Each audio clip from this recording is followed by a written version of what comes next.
In this video, we focus on how to communicate clearly as a message sender, mainly in face-to-face discussion situations.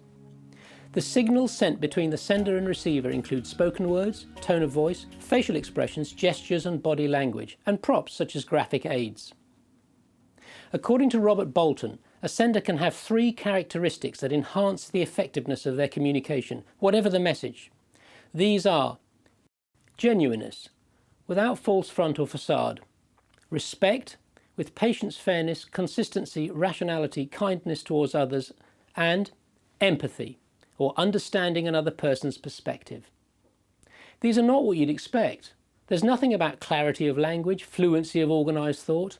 They are all about emotions. But a moment's thought about good communicators shows that the most important method of getting a message across is to attach that message to positive emotions.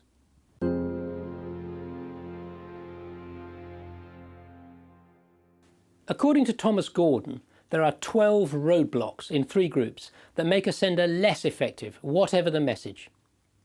Notice again what's missing from the list. Rambling, waffling, mumbling, inconsistent arguments, etc. are not there. Furthermore, the list contains things that you would not expect, like evaluative praising, advising, logical argument and reassuring. That's because the list is not about the message itself, but about the things that link the message to negative emotions. In the judging the person's not the issues group of roadblocks, criticising, abusing, diagnosing hidden agendas will clearly lead to negative emotions in your receiver. Evaluative praising is giving non-specific praise down an authority gradient. It's judging that someone's done a good job, telling them so, but not telling them why the judgment was made. Evaluative praising is frequently done with children, such as telling them they've drawn a good picture. It reinforces authority gradients and it incites thoughts such as, "How would you know that?"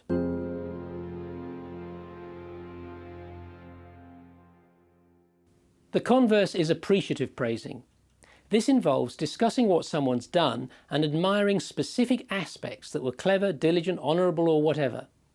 Appreciative praising works like a charm. Evaluative praising doesn't. The second of Gordon's groups amount to autocratic behaviour. They are roadblocks, but have a quick impact and in a crisis may be the only option.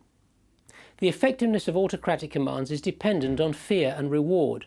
They are hopeless where fear and reward don't apply, and even where they do, the emotions they commonly trigger are resentment, anger and derision. The best level of assertiveness is a balanced judgment, but make this judgment, don't just assume. The third group of roadblocks ignore the concerns and inputs of receivers. Diverting or changing the subject is an obvious one, but logical argument? The most important method of getting a message across is to attach it to positive emotions. A minority of people like logical arguments. They are good at them and good at winning them. Most people are not so good at it. They find it stressful, abstract and unfeeling. As we saw in the video on personality type, those strong on logical arguments tend also to be weak on emotional sensitivity.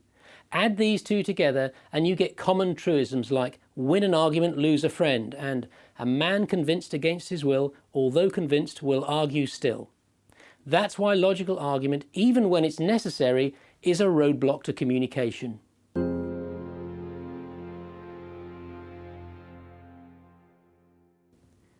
Rational thought occurs in language. Emotions are felt. This distinction comes across in communication also.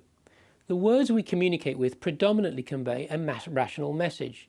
Tone of voice and body language have a more significant contribution to the emotional component. This divide is surprisingly difficult to cross.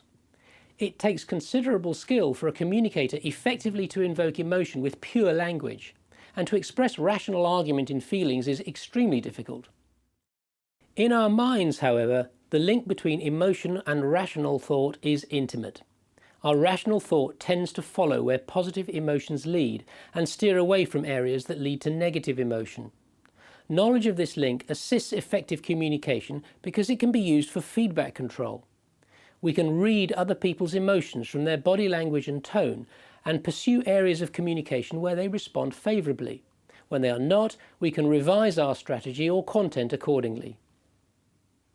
We'll turn in the next video to the message.